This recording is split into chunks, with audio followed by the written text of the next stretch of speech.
Bonjour cher Emmanuel et bonjour à vous qui nous écoutez aujourd'hui de l'autre bon côté du poste ou devant moi, dans le Palais des Beaux-Arts de Lille à l'occasion du festival Cité Philo qui nous accueille comme chaque année pour y enregistrer 4 épisodes des chemins en public et avec les meilleurs pour parler cette saison du féminin.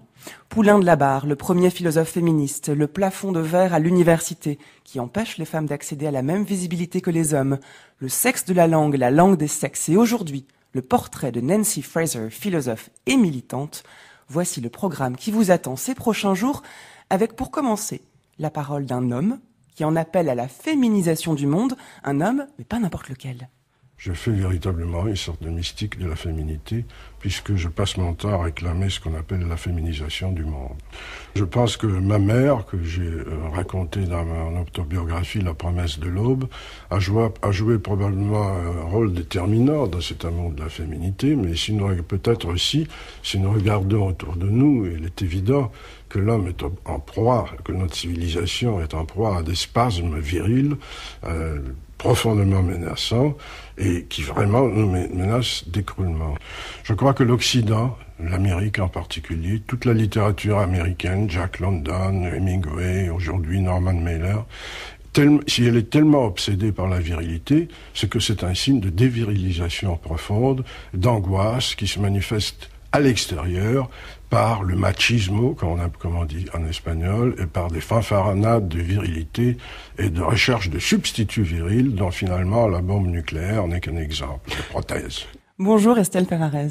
Bonjour. Bienvenue sur les chemins de la philosophie et bienvenue à Lille et bonjour à vous, public lillois. Ils sont bien là. Estelle Ferrarez, vous êtes professeure de philosophie morale et politique à l'université de Picardie Jules Verne, chercheuse associée au centre Marc Bloch de Berlin. Nous allons parler ensemble de la philosophe américaine Nancy Fraser. Avant cela, puisque c'est une semaine et une saison, la 22e saison du festival Cité Philo porte sur le féminin. Les 4 émissions des chemins donc porteront également sur le féminin. Je voudrais qu'on prenne un petit moment pour juste définir ensemble ce qu'est ce terme assez étrange qu'est le féminin. Romain Gary en appelle à une féminisation du monde. Est-ce que quand il fait ça, il véhicule une espèce de cliché assez courant? La féminisation du monde, ça veut dire bien davantage de douceur pour tous, en fait. Oui, alors je pense qu'il y a un vrai piège dans cette idée de féminin. Et c'est vrai que quand j'ai vu le titre de cet ensemble de conférences, j'étais un petit peu étroublée parce que, notamment parmi les féministes, celles qui utilisent l'idée même de féminin, c'est souvent des personnes qui sont, on va dire, dans une logique différentialiste, hein, c'est-à-dire le fait de prêter une différence essentielle aux femmes par rapport aux hommes. Et effectivement, c'est un cliché de parler de féminin, selon moi, hein, mais c'est plus qu'un cliché, c'est quelque chose qui est dangereux politiquement. C'est-à-dire que justement, cette espèce de mythe, d'une douceur, qu'il s'agirait d'activer pourvu qu'on veuille bien se tourner vers un certain groupe qui est celui des femmes, eh bien c'est quelque chose qui, à mon avis, est un processus d'enfermement, hein, dans une sorte de cage de verre. Pour moi, le féminin, si on veut isoler quelque chose comme ça, c'est un ensemble de caractéristiques, certainement corporelles, psychologiques, expérientielles, morales, puisqu'effectivement il y a cette question de la douceur, mais tout ça résulte d'une incarcération du groupe des femmes dans un ordre de discours, dans un ordre domptage des corps. Mais est-ce que ça veut dire qu'il faut renoncer au terme de féminin? Moi, j'y renoncerais. Ah oui? Ouais. Ben, c'est mal parti pour Cité Philo. En même temps, quand Romain Gary en appelle à la féminisation du monde, bon, lui-même ne dit pas que c'est davantage de douceur. Ça, c'est moi qui le dis. En fait, le problème, c'est qu'on ne définit jamais ce terme. Il l'oppose à la virilité. Et peut-être que si le terme de féminin a un sens, c'est peut-être celui de s'opposer à la virilité, mais peut-être pas. On peut aussi considérer qu'il y ait du féminin viril. En fait, le problème, c'est qu'on ne s'accorde pas sur la définition de ce terme. Oui, mais c'est-à-dire, est-ce qu'il est même nécessaire, est-ce qu'il serait productif que de tenter de chercher ce qui aurait pu être féminin si on désincarcère, je parlais d'incarcération, sur désincarcère ces traits de l'histoire de domination qui l'a produit. Je suis pas sûre. Je suis pas sûre qu'il soit ni possible ni souhaitable donc de retrouver un avant mythique, un féminin qui aurait été là et aurait été brimé, étouffé. Je pense qu'on n'a pas les moyens de revenir vers ce noyau authentique du féminin. Ce qu'est le féminin aujourd'hui est le résultat d'une longue histoire d'exploitation, de domptage des corps. Et donc pourquoi chercher à glorifier ça, je suis pas Mais sûre. alors si on renonce au féminin, on renonce à l'appellation même de féminisme aussi? Non. Parce que là, on a un problème pour l'émission de ce jour. Non, pas du tout. Après, on peut parler des femmes, du groupe des femmes, on peut parler de féminisme, mais le féminin, qui renvoie quand même à un ensemble de caractéristiques, hein, ça c'est différent. C'est pour ça que je disais, c'est que l'usage même du mot féminin, c'est débattu, hein, c'est pas quelque chose qui va de soi dans le féminisme en général. C'est bien l'enjeu de ces rencontres. Alors, féminisme, on garde le terme. D'ailleurs, Nancy Fraser, dont nous parlons aujourd'hui, se présente comme une philosophe féministe. Absolument. Et pourtant, la dernière chose qu'elle souhaiterait, je pense, elle est encore vivante, elle est née en 1947, ce serait qu'on la réduise à une philosophe féministe. Oui, elle se vit comme une philosophe et une féministe, mais j'allais dire, son féminisme n'est pas accessoire. C'est-à-dire qu'elle, depuis le début de sa carrière, elle se revendique féministe, hein, elle n'a jamais varié par rapport à ça, donc elle commence à écrire dans les années 80, et elle a participé à un certain nombre de mouvements auparavant, de mouvements politiques, et dès le départ, elle se revendique comme féministe, elle se revendique encore aujourd'hui comme féministe, donc c'est vraiment un engagement constant, très ferme, très calme, qu'elle a dans cette Elle n'est pas très connue en France, comment vous l'avez-vous découverte? Alors, comme probablement on reviendra sur cette question, mais c'est quelqu'un qui a beaucoup dialogué avec donc un philosophe allemand qui s'appelle Jürgen Habermas. Et moi, je faisais ma thèse sur Jürgen Habermas. Et je l'ai rencontré, et à la suite de ça, elle m'a invité à faire un post-doctorat à la New School for Social Research, qui est l'université à New York dans laquelle elle enseigne. Et voilà, c'est comme ça qu'a commencé notre coopération, même notre amitié. Elle hérite de la pensée de Habermas, de l'école critique même de Francfort, pourrait-on dire. Elle a écrit un ouvrage qui s'appelle « Qu'est-ce que la justice sociale ?» L'expression même de justice sociale est très importante et son féminisme s'insère dans une réflexion sur la justice sociale, donc une forme de justice qui évidemment ne concernerait pas qu'une partie de la population. Son œuvre est intéressante parce qu'elle se revendique de ses héritages intellectuels philosophiques et en même temps, elle s'en distancie toujours. Il y a toujours un moment où elle explique que tous les concepts dont elle a hérité doivent être reformulés pour mieux être appliqués dans une forme d'engagement qui lui est chère. Je vous propose qu'on l'écoute. Tout de suite, elle n'est pas présente aujourd'hui, mais elle parle très bien français et voici comment elle se présente en tant que féministe. Je n'étais jamais le type du féministe qui ne s'intéresse que au genre. J'étais déjà une femme de la gauche en plusieurs niveaux et je m'intéressais à ce moment et je m'intéresse maintenant sur une critique de la société contemporaine globale, c'est-à-dire je m'intéresse à toutes les structures, tous les mécanismes qui produisent l'injustice dans n'importe quel axe, soit c'est genre, soit la race, soit sexualité, classe, etc. Et comment faire la théorie critique sociale de notre société en prenant compte du genre, de la domination masculine, mais pas à l'exclusion des autres axes de l'injustice. C'est peut-être le problème, Estelle Ferrarez, avec tous ceux qui se revendiquent de l'école de Francfort, que c'est parfois les termes employés peuvent faire peur. Pour ceux qui ne sont pas familiers de ce vocabulaire, une théorie critique sociale, on se demande ce que ça signifie vraiment. Ce qu'il faut retenir de cette archive, c'est que Nancy Fraser inscrit son féminisme dans le cadre de cette réflexion plus globale sur la justice sociale. Oui, tout à fait. C'est-à-dire que c'est quelqu'un qui, comme vous le disiez, donc dialogue avec toute une tradition qui est donc représentée. Enfin, l'école de Francfort, c'est une école qui remonte aux années 20 et qui a plusieurs générations, dans lesquelles il y a par exemple Adorno, Horkheimer, puis Habermas avec qui elle a beaucoup dialogué, et puis Axel Honneth avec lequel là pour le coup elle a même écrit un livre de controverse, de dialogue un peu musclé.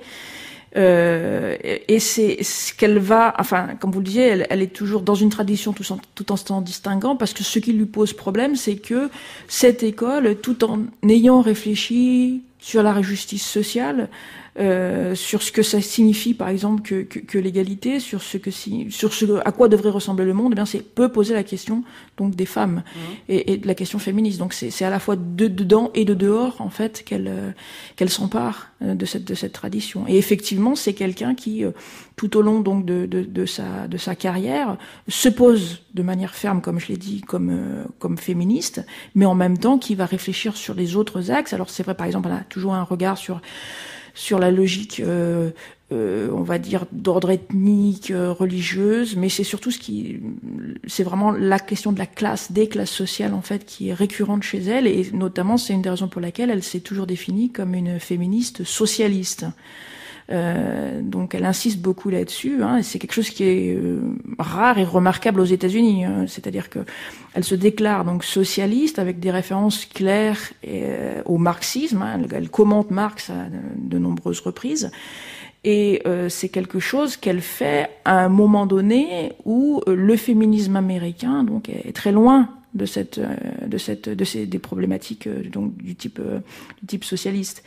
Et c'est-à-dire c'est au moment où enfin elle arrive, comme je l'ai dit, en fait elle vient de la New Left, donc qui est un certain renouvellement de la gauche aux États-Unis, donc qui a lieu dans les années 60, et qui va porter dès le départ des luttes très différenciées, mais qu'il considère comme convergents. C'est-à-dire que c'est notamment la gauche qui va porter, enfin, ou qui va accompagner le mouvement des droits civiques pour les Noirs américains. C'est le mouvement qui va également développer tout un militantisme contre la guerre du Vietnam, qui va porter des luttes féministes, etc. Donc dès le départ, elle se situe dans cette pluralité qui ensuite va évidemment perdurer dans tout son discours.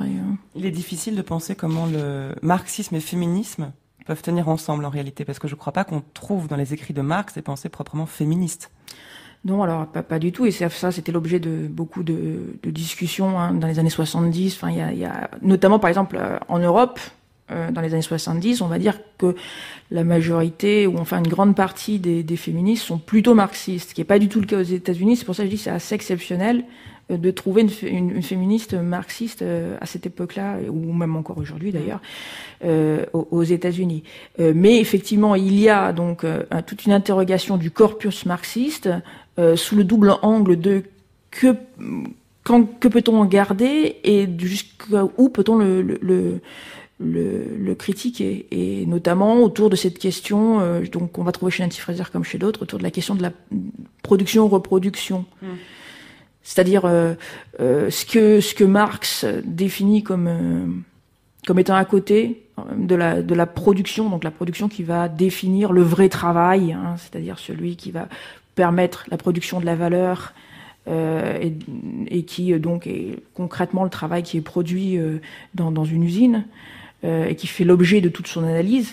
Il va le distinguer de quelque chose qu'il appelle la reproduction, et qui est donc un ensemble de logiques et d'activités qui sont essentiellement liées à la reproduction de la force de travail. C'est-à-dire, c'est aussi bien au niveau individuel qu'au niveau collectif. Ce sont toutes les tâches ou les activités qui sont par exemple le fait de se nourrir ou de nourrir autrui, qui aussi c'est le fait de se reproduire aussi physiquement, c'est-à-dire qu'en fait c'est la tâche qui consiste à produire plein de petits ouvriers supplémentaires, et voilà. Et donc toute cette tâche de reproduction, eh bien elle est affectée aux femmes. Donc ça apparaît un petit peu chez Marx, mais vraiment en arrière-plan. Et donc ce que vont faire les féministes marxistes, c'est de dire, voilà, de cette dichotomie, qu'est-ce qu'on peut faire, jusqu'à quel point la critique, voilà. Elle propose une lecture de Marx qui est vraiment originale, et elle montre bien que dans la suite de Marx, le capitalisme n'est pas seulement une domination de classe, mais aussi une domination, il produit des phénomènes de domination de genre, de domination politique, de domination sur la nature. Je vous propose qu'on écoute un court extrait d'un texte de Nancy Fraser justement sur Marx pour qu'on puisse entendre cette nouvelle lecture qu'elle propose de Marx et qui est tout à fait originale puisqu'elle propose de concevoir le capitalisme comme, dit-elle, un ordre social institutionnalisé et donc pas simplement économique. Écoutez. Il faut concevoir le capitalisme comme un ordre social institutionnalisé, à l'instar de ce qu'a été par exemple le féodalisme. Comprendre le capitalisme de cette manière, c'est mettre en évidence ses divisions structurantes. La division institutionnelle entre production économique, les hommes, et reproduction sociale, les femmes, est constitutive du capitalisme. Cette division exclut des priorités politiques des États territoriaux les questions considérées comme économiques, et laisse ainsi le capital libre de se répandre dans un no man's land transnational où il tire avantage de l'ordre hégémonique en vigueur tout en échappant à tout contrôle politique.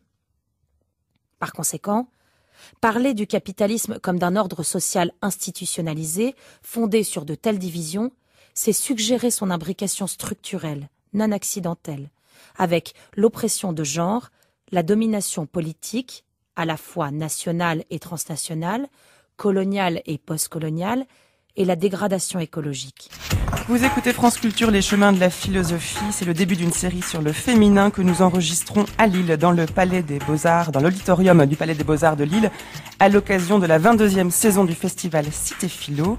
Féminin, singulier, universel, c'est le thème de ce festival et c'est donc aussi le sujet de nos émissions ici. Aujourd'hui, en compagnie de la philosophe Estelle Ferrarez, nous parlons de Nancy Fraser, dont nous venons d'entendre un texte lu par Shams Oda. Le texte, alors si on le lit attentivement, et d'ailleurs c'est vrai pour toute la pensée de Nancy Fraser, l'ennemi, le problème, c'est le capitalisme, qui structurellement induit des rapports de force, et pas simplement entre les classes, qui nuisent à une grande partie de la population.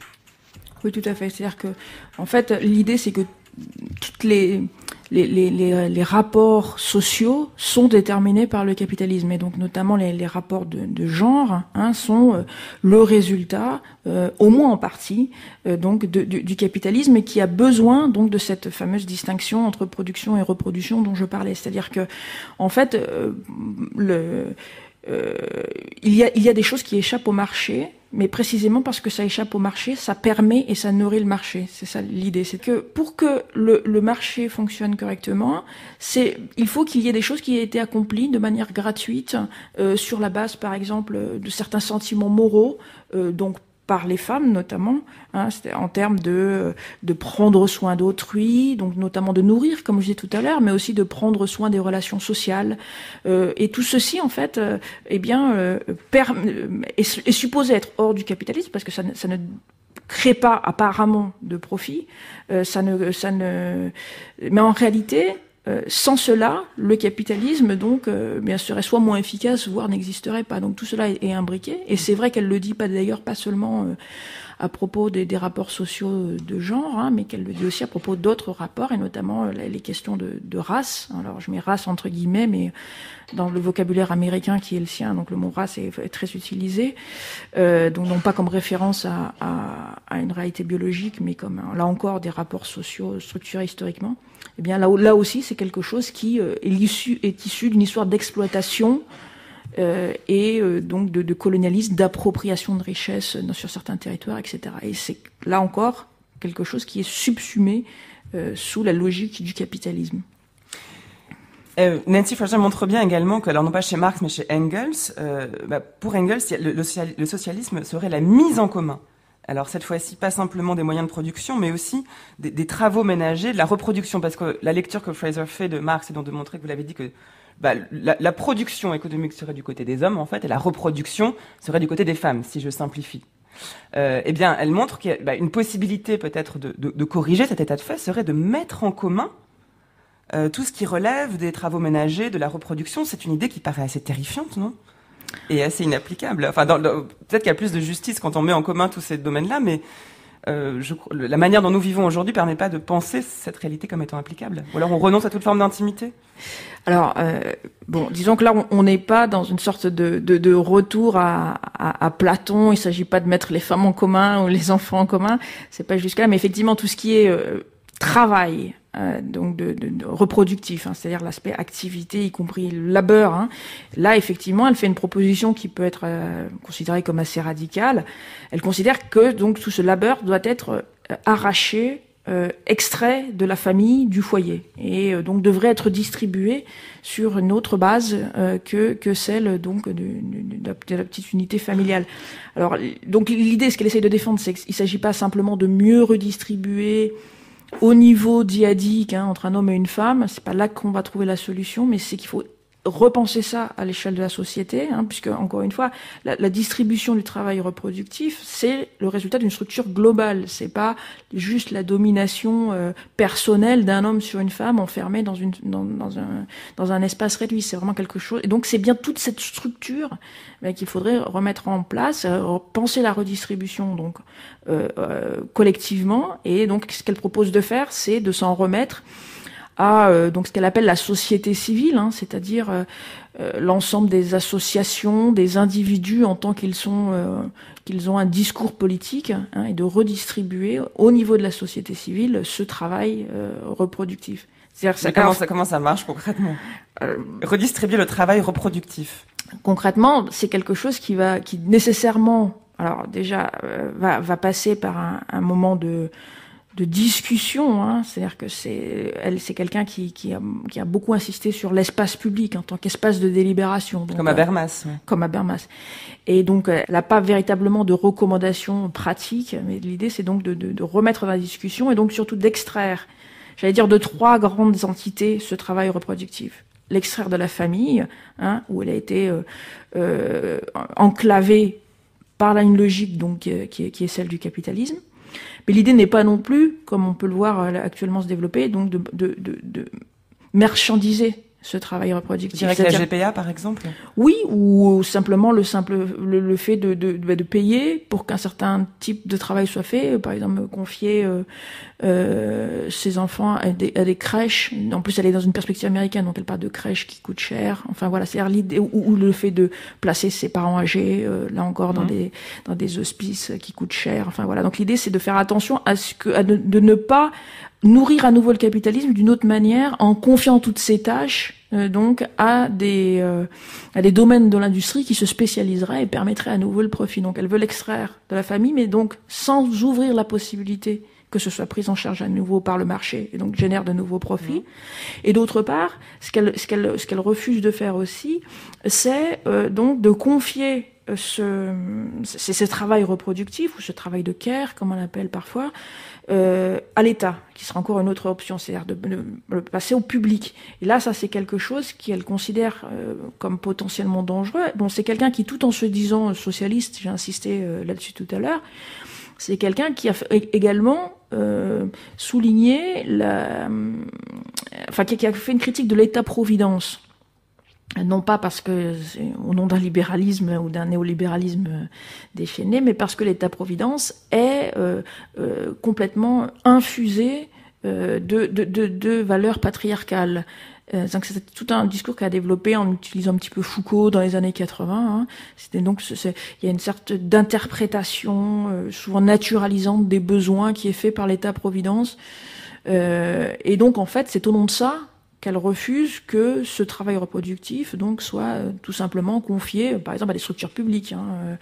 Là, le problème ne serait plus celui du profit, mais le fait qu'on s'en remette à une institution qui donc est potentiellement problématique, y compris pour les femmes et pour le type de modèle qui va être reproduit. Donc quand elle parle d'espace public, c'est pas l'État. Non, absolument pas. C'est pour ça qu'en fait, je parlais de société civile. Elle veut confier l'organisation et la redistribution donc du travail reproductif à cette société civile, c'est-à-dire ce qui n'est ni l'État ni l'économie, donc ni la famille, mais qui est en fait l'ensemble des individus en tant qu'ils s'organisent politiquement, soit parce qu'ils discutent tout simplement, soit parce qu'ils sont organisés en association. Alors on peut parler d'une définition du féminisme qui serait inclusive, c'est ça, ce serait le bon terme ? Oui, c'est effectivement... Nancy Fraser. C'est... Oui. Convergence des luttes. Alors, ce sont des termes qui s'appliquent à sa pensée. Alors, effectivement, l'idée... Alors, convergence des luttes, oui. C'est comme... Il faut prendre ça un petit peu avec prudence dans la mesure où elle a mené elle-même des luttes donc qui étaient diverses, différenciées. En même temps, elle ne parie pas sur une convergence automatique, harmonieuse des luttes, comme on a pu le voir dans une certaine gauche des années 60 ou 70, c'est-à-dire que nécessairement les formes d'émancipation recherchées par les différents groupes s'épouseraient les unes les autres. Il y a bien l'idée de difficultés qui sont à dépasser chez elles, dans la mesure où certains mouvements sociaux, par exemple, dans leur quête d'émancipation, peuvent avoir des effets paradoxaux et donc avoir des effets paradoxaux sur d'autres logiques de domination. Par exemple, elle a montré que elle a fait une critique du féminisme tel qu'il a muté dans les années 80-90. Donc, il a été dans une direction, notamment aux États-Unis, dont elle s'est toujours gardée, vis-à-vis duquel elle a toujours été très critique, et qui est un féminisme de l'identité. C'est-à-dire que c'est un féminisme qui cherchait à poser la différence des femmes, à poser donc les femmes comme un groupe identitaire, donc qui aussi poser les femmes comme peut-être aussi porteuses d'une certaine idée du féminin, et ça c'est quelque chose dont elle veut se... C'est-à-dire qu'il n'y a pas d'essence féminine, un féminisme qui parlerait d'une identité féminine et donc d'une essence féminine et qui essentialiserait en fait ce que sont les femmes. C'est ça qu'elle critique. C'est ça, c'est tout à fait ça. Mais sa façon qu'elle a de le critiquer, c'est aussi pour montrer que ce féminisme-là a contribué en réalité à la victoire du néolibéralisme. C'est pour ça que je dis que en fait les choses sont heurtées. Dans quel sens C'est-à-dire que elle montre que d'une part les féministes donc ont baissé la garde vis-à-vis d'un certain nombre de revendications ou en tout cas d'attentes qu'elles auraient dû porter, comme par exemple les questions de redistribution.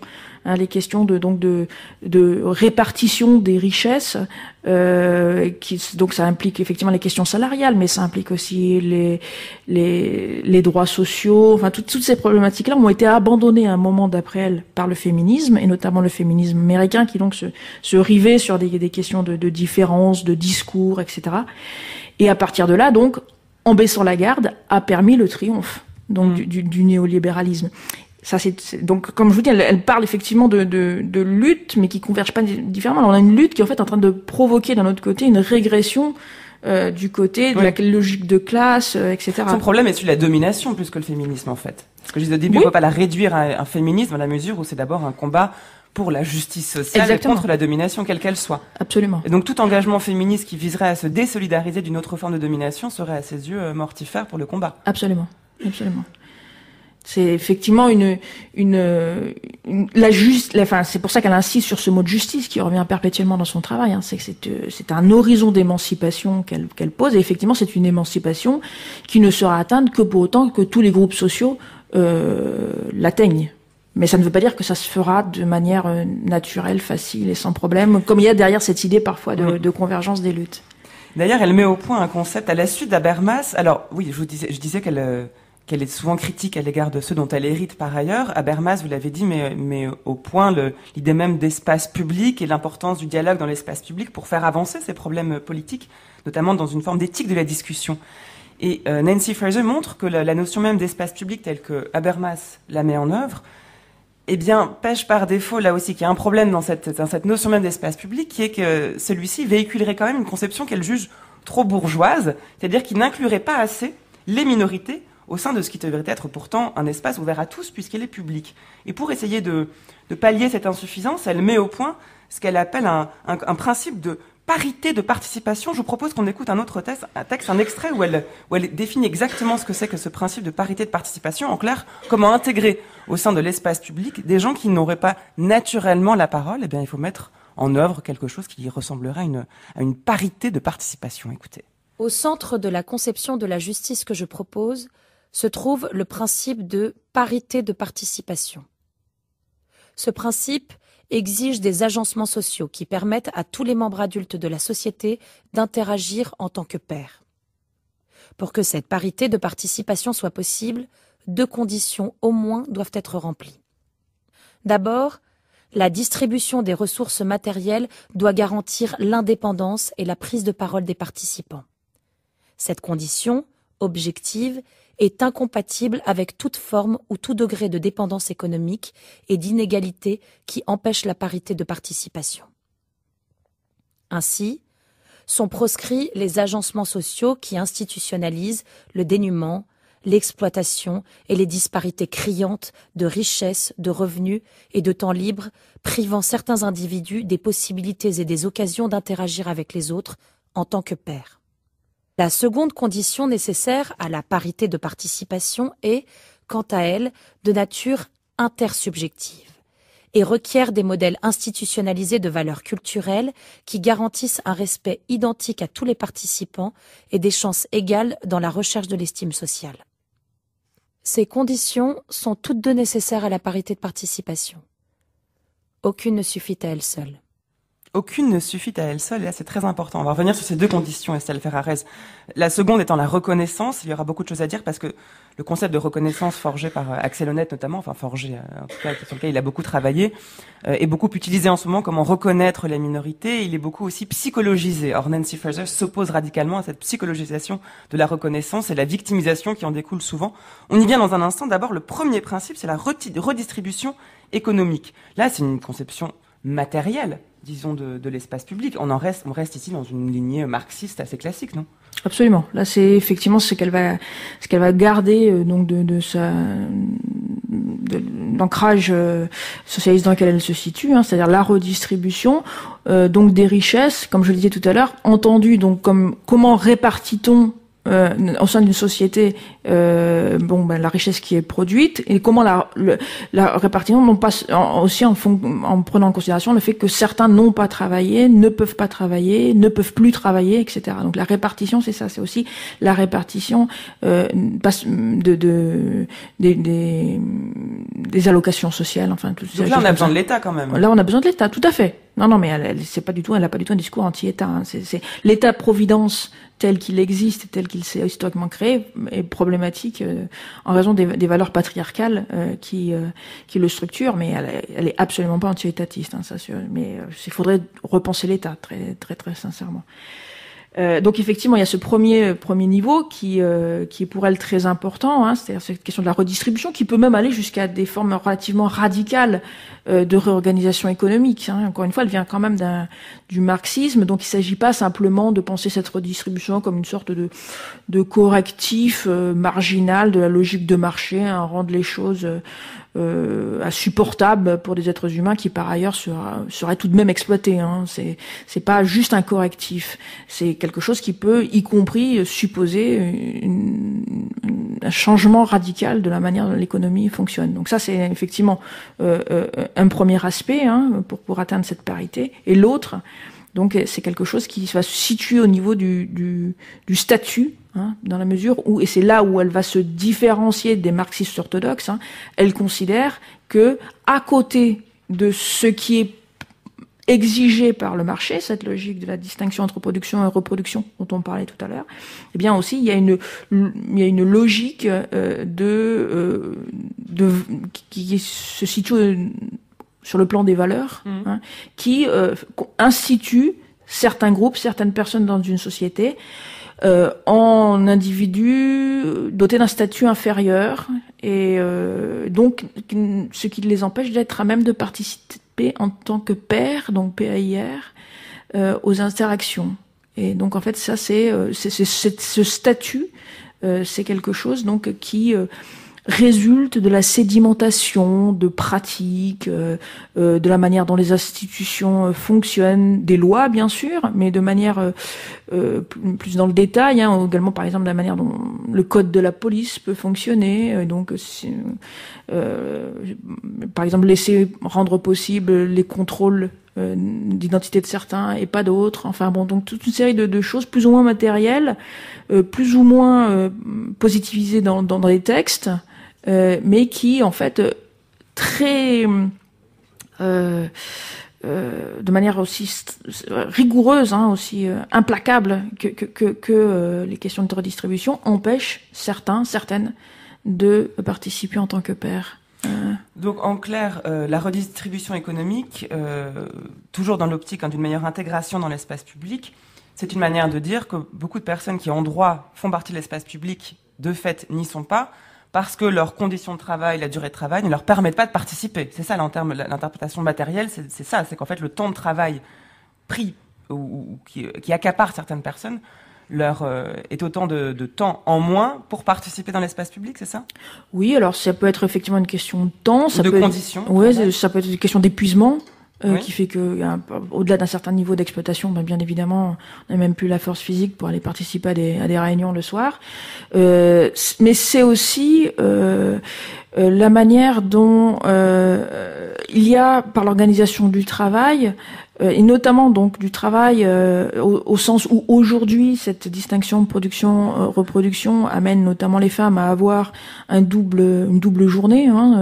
Et bien là aussi c'est une certaine extraction nécessaire des femmes de l'espace public en raison de cette structuration du travail productif et reproductif qui doit être repensée, puisque là encore ça empêche la participation à la discussion générale. Et de l'autre côté, donc la question du statut, elle préfère le terme de statut à celui d'identité. Vous disiez qu'elle n'aimait pas cette notion-là dans le féminisme, mais c'est vrai en général. Le statut, c'est une manière de désigner une personne sans l'assigner, que ce soit sur des questions de race, de genre, de sexe ou même de place sociale. Le statut, c'est la place qui est occupée par une personne dans l'espace public, quelle qu'elle soit, c'est ça? C'est ça.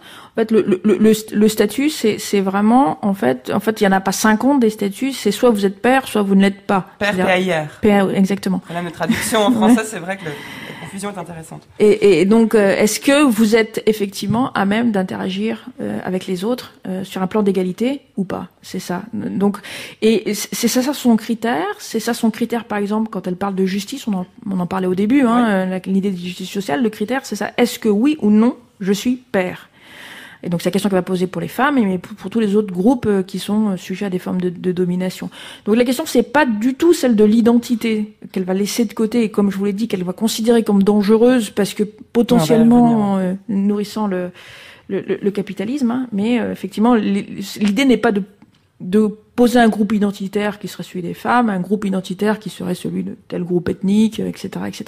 L'identité, pour elle, est donc n'est pas ce qu'elle cherche à faire reconnaître, parce qu'effectivement, comme vous le disiez, elle utilise le vocabulaire de la reconnaissance quand elle parle de justice sociale, de parité. Cette seconde condition qu'elle vient d'évoquer, là, souvent, elle va la nommer reconnaissance. Il y a redistribution et reconnaissance. Donc, cette question de la reconnaissance, elle va se poser en Amérique du Nord, moi en France, sous la forme d'une reconnaissance d'identité collective. L'idée d'un respect, voire d'une estime qui est due à un groupe qui participe autant que les autres, qui contribue autant que les autres aux activités du société. Il y a une dimension morale dans la reconnaissance, non ? Alors il y a une différence. Oui, bien sûr. C'est effectivement. Là, on sort un peu de la politique. C'est pour ça que je dis la dimension de reconnaissance. On l'assignerait de manière spontanée à quelque chose de plus intime. Reconnaître quelque chose, avoir de la reconnaissance. Donc ça, c'est distinct de la gratitude. Mais même reconnaître une certaine personne ou attendre de la reconnaissance. On est là dans un registre qui n'est pas matériel, qui n'est pas économique et qui paraît intersubjectif. Mais là encore, Nancy Fraser dit non, c'est pas du tout intersubjectif, la reconnaissance. Oui, c'est-à-dire que pour elle, en fait, alors elle ne nie pas évidemment qu'au niveau intersubjectif, nous ayons des relations de reconnaissance, mais c'est pas ce qui l'intéresse. C'est-à-dire qu'évidemment, elle-même va avoir en tant que, en tant qu'universitaire, des formes de reconnaissance pour ses collègues, pour les personnes qu'elle va admirer. Ça c'est bien évident. Mais en fait, ce qu'elle a en tête, elle, puisqu'en fait, elle a une pensée qui est toujours politique, c'est la manière dont cette reconnaissance, en fait, elle est agencée donc par des modèles de valeurs qui résultent de réalités très matérielles. Je parlais tout à l'heure des textes de loi, mais aussi qui sont sédimentés dans, la manière dont fonctionnent les réunions de parents d'élèves, enfin dans beaucoup de choses comme ça. Et cette cette reconnaissance-là, hein, c'est celle-là qui fait problème. C'est-à-dire que elle veut pas, encore une fois, elle veut dégager toute sa réflexion sur les hommes et les femmes, et sur d'autres, hein, de ce qui se passe vraiment dans la coprésence. C'est pas ça le problème. En fait, ce qui fait vraiment problème, c'est tout l'appareil normatif, institutionnel, qui structure ces relations de reconnaissance. Parce que ce sont ces relations structurelles qui, en fait, produisent des inégalités et font que certains ne sont pas des pairs. Ce qui fait que je ne suis pas pair de la personne que j'ai en face de moi. Ça n'est pas l'éventuelle brutalité de celui qui est en face de moi.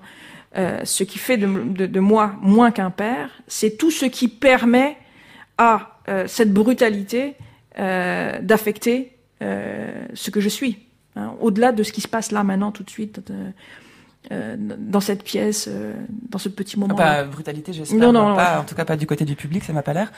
Pour définir justement ce terme de reconnaissance et aller vers ce refus de la psychologisation, écoutons quelques secondes la définition que Axel Honneth donne de la reconnaissance, et puis un dernier extrait d'un texte de Nancy Fraser, toujours de Qu'est-ce que la justice sociale, qui montre le problème et la pente facilement empruntable qui va du déni de reconnaissance à la victimisation qu'elle déplore par ailleurs.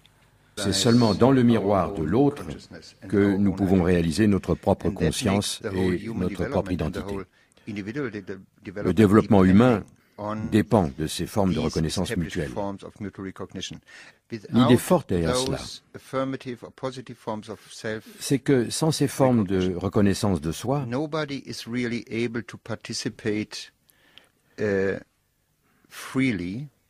personne n'est en mesure de participer de manière libre et sans contrainte à la formation politique d'une société.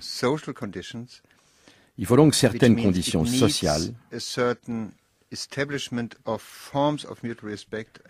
l'établissement de certaines formes de respect mutuel pour que les gens puissent intervenir dans le public sans crainte, sans douleur et sans contrainte.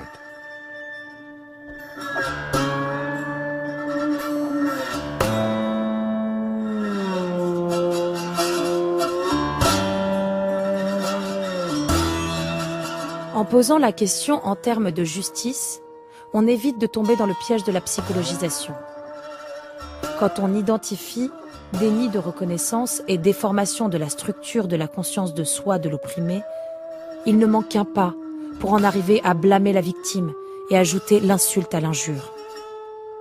Inversement, lorsque le déni de reconnaissance est donné pour l'équivalent d'un préjugé dans l'esprit des oppresseurs, la solution semble être de polisser leurs croyances, une approche qui est autoritaire. Dans ma conception, en revanche, le déni de reconnaissance est affaire de manifestations publiques et vérifiables, d'obstacles au statut de membre à part entière de la société imposés à certaines personnes. Et ces obstacles sont moralement indéfendables, qu'ils distordent ou non la subjectivité. Pour ces raisons, il vaut mieux concevoir la reconnaissance comme relevant de la justice plutôt que de la réalisation de soi.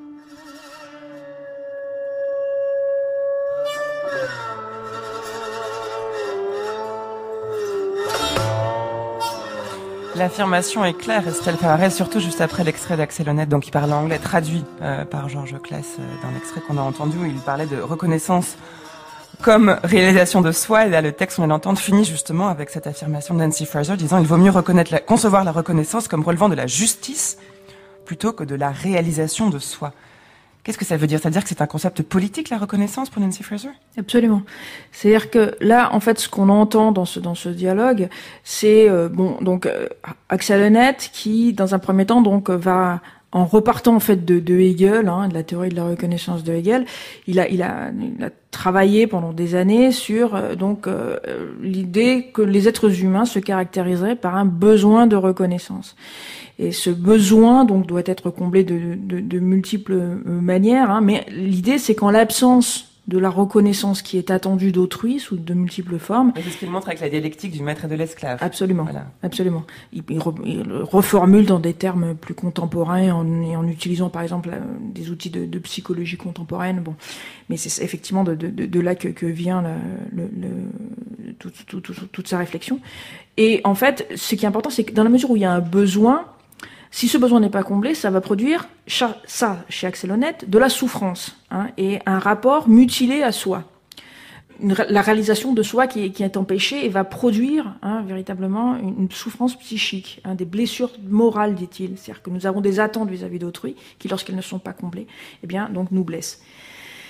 Et ça, c'est sur cette base qu'il va effectivement défendre l'idée que, eh bien, une société doit permettre les formes de reconnaissance, les différents types de reconnaissance qu'il identifie. Et donc à cela, Nancy Fraser va répondre pas du tout. Le problème n'est pas ce qui se passe dans la psyché des gens. Le problème n'est pas la souffrance que ça suscite ou que ça ne suscite pas. Le problème, c'est une question de justice. Et elle va dire pour beaucoup de raisons. C'est-à-dire que d'abord, il peut y avoir des dénis de reconnaissance très très graves qui ne suscitent aucune souffrance. Par exemple, c'est toutes les formes de...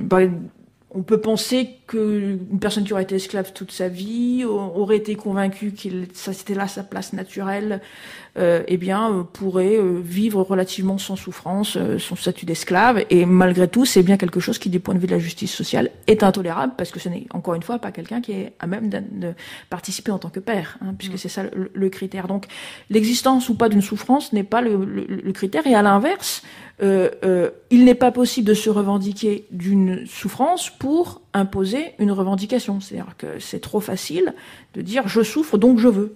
Donc on me doit cela.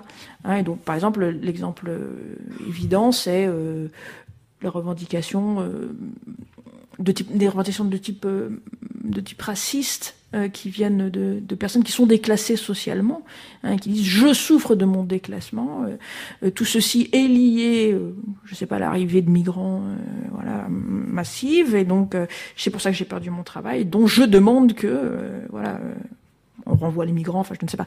Donc le fait de se revendiquer d'une souffrance, c'est quelque chose qui est problématique. Ça peut pas être le critère, c'est ce qu'elle va dire. Et aussi, donc elle a de manière générale une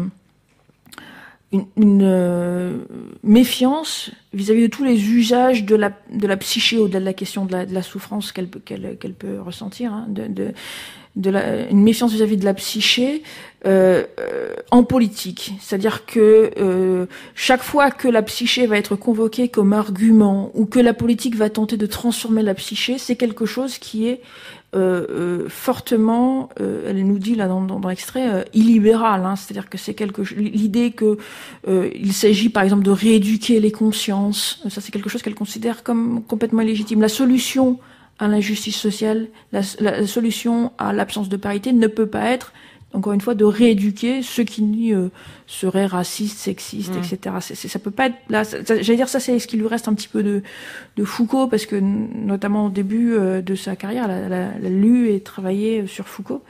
Et là, peut-être que c'est ce qu'il en reste, hein, mais de manière générale, elle considère que tous les usages de la psyché, toutes les fois politique et psyché aux psychologies se mêlent, c'est potentiellement... Mais dans les deux sens, ça veut dire que, par exemple, quelqu'un qui revendiquerait davantage de justice sociale au nom de sa propre victimisation, ça, elle veut pas l'entendre non plus. Exactement. C'est pas un argument. Voilà. C'est considéré comme victime, même si objectivement on peut l'être. Enfin, toute la question de savoir s'il y a une objectivité en termes de victime, justement, et bien souvent c'est le cas, ça n'est pas un argument. C'est ça. C'est-à-dire que vraiment, elle considère qu'avec son idée de parité de participation, en fait, elle pose un critère. Et c'est à l'aune de ce critère que la situation des uns et des autres doit être examinée. Est-ce que je suis effectivement père hier dans toutes les interactions, et c'est ça qui est important, hein, c'est-à-dire c'est pas seulement dans la sphère politique, mais elle va le dire pour toutes les sphères d'activité, elle insiste là-dessus. C'est-à-dire est-ce que quand je rentre dans une interaction avec autrui, est-ce que je suis vraiment père, c'est-à-dire dans la famille, sur le marché, dans le milieu du travail, dans la politique, etc. Oui, etc. mais les personnes qui auxquelles on peut reprocher de se victimiser sont celles qui brandissent des causes réelles à cette injustice, enfin jugées réelles par elles, qui vont dire mais parce que je suis femme, noire et sans emploi aujourd'hui, on ne m'entend pas, on va parler de racisme d'État, de causes objectives qui viennent expliquer un statut vécu comme victime. Qu'est-ce qu'elle répondrait à cela, à ces personnes-là?